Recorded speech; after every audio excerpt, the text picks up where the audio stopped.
Hola, ¿qué tal? Yo soy Joaquín Olivas de enfocatuvida.com y el día de hoy veremos cómo hacer un diagnóstico de tu situación actual en este curso de cómo lograr tus metas y aumentar tu bienestar personal. Bienvenidos.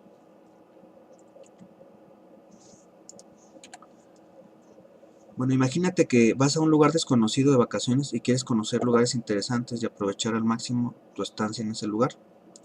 Pues generalmente cuando uno va de vacaciones tiene poco tiempo, ¿no? ¿Qué es lo más razonable y lógico que podrías hacer?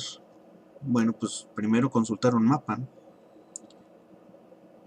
Y cuando ya tengas el mapa adecuado, lo primero es localizar tu ubicación actual. En la vida también pasa igual. Hay que preguntarse, bueno, ¿dónde estás parado? Solo de esta manera te va a ser más fácil saber qué tanto esfuerzo y tiempo vas a tener que dedicar para llegar al lugar que quieres conocer. Entonces en la vida ocurre igual. En alguna ocasión yo escuché decir que había dos cosas importantes que había que saber. Una es saber a dónde vas. Pero para saber a dónde vas tienes que saber otra muy importante, que es saber en dónde estás. Y teniendo entonces claro el punto A del punto B, podrías entonces determinar qué es lo que necesitas para llegar, o sea, cuál es tu brecha. En el coaching lo llamamos brecha, ¿no? Fíjate que una de las experiencias personales que he tenido es precisamente este punto de saber conocerse a sí mismo. Y creo que para muchas personas también es algo difícil, ¿no? Porque este autoanálisis pues empieza con esta frase de los griegos, ¿no? Que decía conócete a ti mismo. Y la verdad es que esto es fundamental, ¿no? Porque en estos tiempos modernos la verdad es que una de las cosas más difíciles que hay es conocerse a sí mismo. Hay un filósofo del siglo pasado, Martin Heidegger, que decía que en ninguna época se ha sabido tantas cosas y tan diversas como en la nuestra, pero en verdad nunca se ha sabido menos qué es el hombre.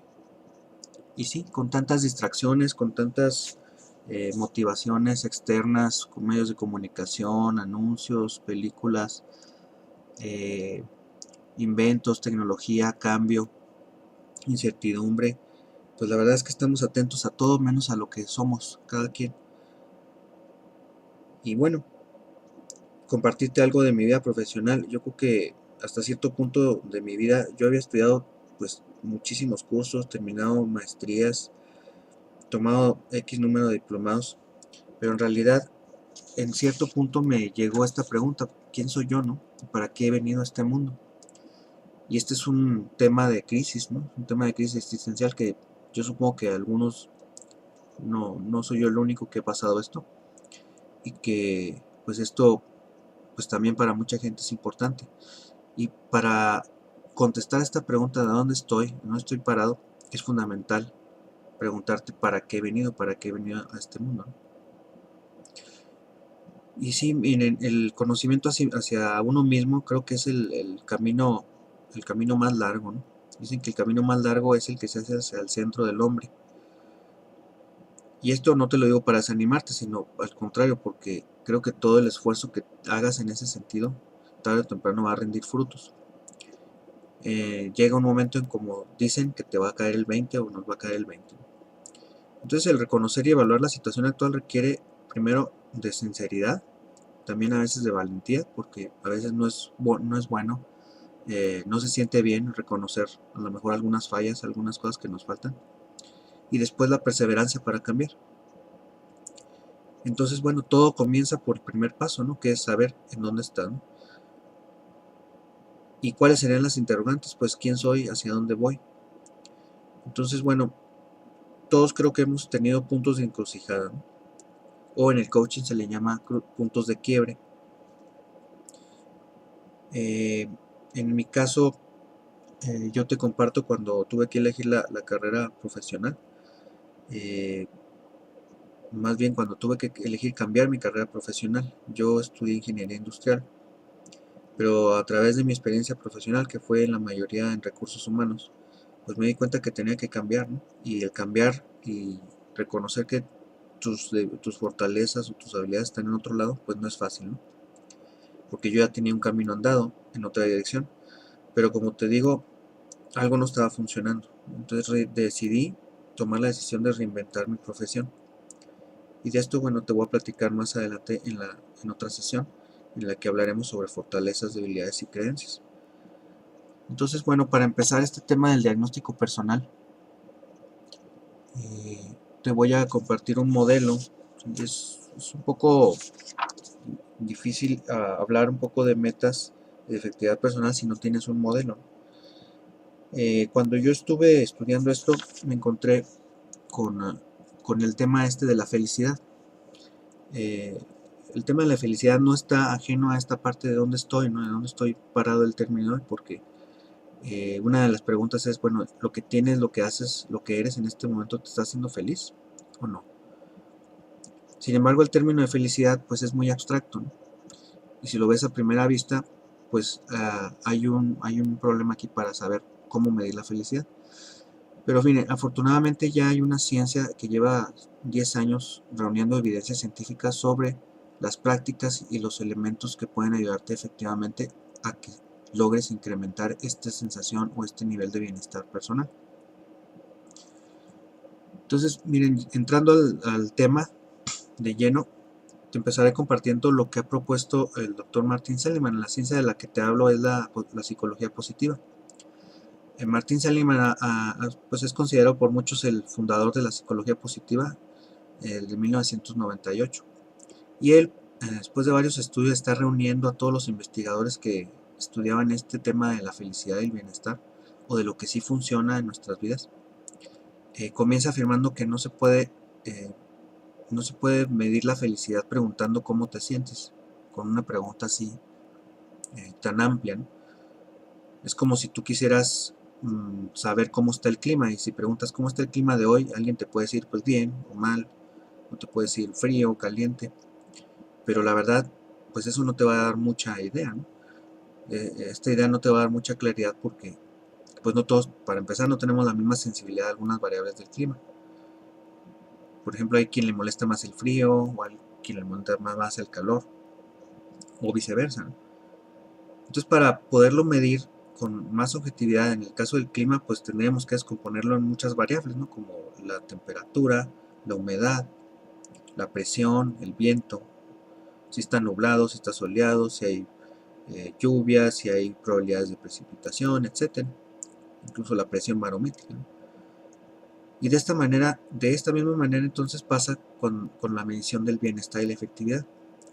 Entonces, Martin Seligman nos ha propuesto un modelo en el que el bienestar lo vamos a dividir en varios factores. Este modelo le llama PERMA. PERMA, por sus siglas en inglés, lo descomponemos en las palabras, ¿no? Que es positividad, es la P, y luego la E viene siendo el engagement, en español sería el compromiso o el involucramiento. La R, relationships, que es relaciones personales. La M sería el meaning, o en nuestras palabras sería el sentido de la vida. Y por último, el cumplimiento de metas, que es el achieve goals. Y esto yo le estoy agregando de la parte de la salud física y mental, que también es una parte importante del bienestar. De hecho, el tema del bienestar es más conocido por su relación con lo que se refiere a la salud y a la salud física y a la alimentación y al sueño y a todo esto, ¿no? Bueno, entonces pues eso estaríamos hablando en la sesión durante estas sesiones de coaching. Y otra parte es los elementos de la efectividad personal, porque el otro tema importante es cómo puedo aprovechar mi tiempo para lograr esas metas que me he propuesto, ¿no? Entonces yo también estoy descomponiendo esta parte como con los elementos, que sería cómo estoy aprovechando el tiempo, qué tanta claridad tengo en mis metas. Para esto hay varios autores como Carolyn Miller que nos abre mucho el entendimiento sobre cómo plantear metas inteligentes. ¿Cuáles son tus hábitos de planeación y ejecución? ¿Cómo manejas tu energía y concentración? ¿Cómo te organizas para tus documentos, información, sobre todo en la vida digital? ¿Cómo administras toda esa cantidad de información y sobre todo cómo le das utilidad? Se dice que, no sé si has escuchado esa frase que dice información es poder, pero en realidad yo iría un poco más allá, hacer es poder, ¿no? Porque la gente que tiene información no necesariamente tiene el poder de hacer las cosas, ¿no? Y también la parte de organización personal, cómo organizas, pues en realidad, cómo tienes el orden, cómo está tu relación con el orden, ¿no?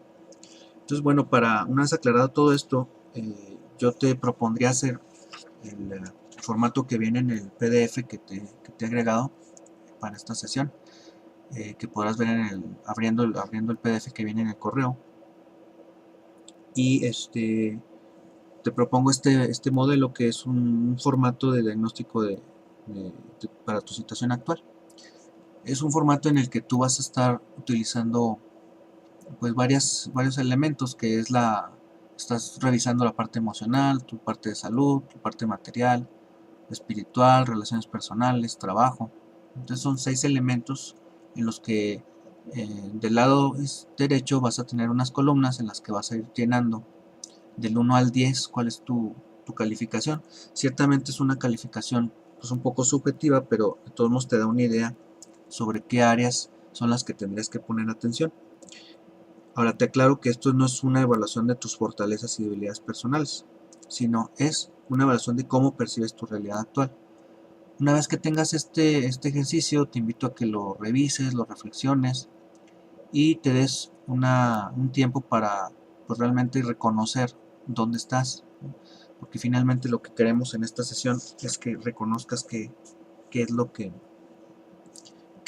cuál es tu situación en el mapa, ¿no? Que hablábamos al principio, en dónde te encuentras, ¿no? Entonces, bueno, te dejo este trabajo para esta semana. Espero que te sea de utilidad. Espero que lo hagas realmente con sinceridad y con valentía, porque este es el punto de partida para todo cambio, ¿no? Primero hay que reconocer en dónde estamos. Después te voy a acercar algunas otras herramientas para que empieces a ver en la siguiente sesión. En las siguientes sesiones hablaremos de otras cosas como las fortalezas, y lo primero es que debes de aceptar tu responsabilidad.